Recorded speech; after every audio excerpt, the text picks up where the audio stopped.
Yang pertama, PDP kumulatif di Buleleng sebanyak 80 orang. Yang terkonfirmasi positif sebanyak 69 orang. Tidak ada penambahan ya. Kemudian yang sembuh 52 orang. Jadi ada penambahan sembuh 3 orang.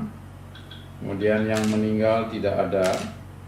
Yang sedang dirawat di Buleleng 13 orang. Jadi berkurang 3 orang. Kemudian yang masih dirujuk di Denpasar 4 orang. Sementara pasien 6 orang masih dirawat di provinsi yang merupakan pasien dari awal ditangani oleh Pemprov Bali tanpa melewati perawatan dari gugus tugas kabupaten. Kemudian PDP yang sudah negatif ada 10 orang. Yang sekarang ada tambahan 1 PDP yang masih kita rawat. Tambahan hari ini adalah 1 orang. Kedua, orang dalam pemantauan terakumulasi 100 orang dan seluruhnya sudah selesai masa pantau. Yang ketiga, orang tanpa gejala terakumulasi sebanyak 1.224 orang.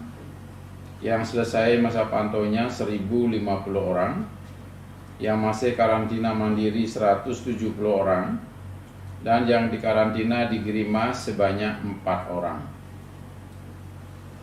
4. Jumlah kumulatif pemantauan terhadap pelaku perjalanan dari negara wilayah terjangkit maupun daerah transmisi lokal di Indonesia sebanyak 3.386 orang.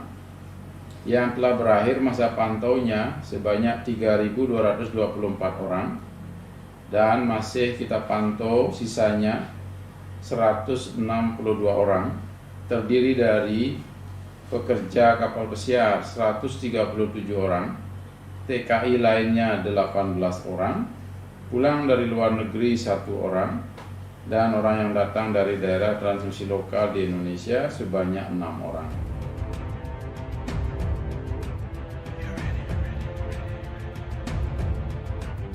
Yang sembuh ada 3 orang ya. Yang 3 orang yang sembuh itu adalah PDP 40 dari Bondalem, kemudian PDP 66, kemudian PDP 68. Ini juga kerabat dari PDP 61.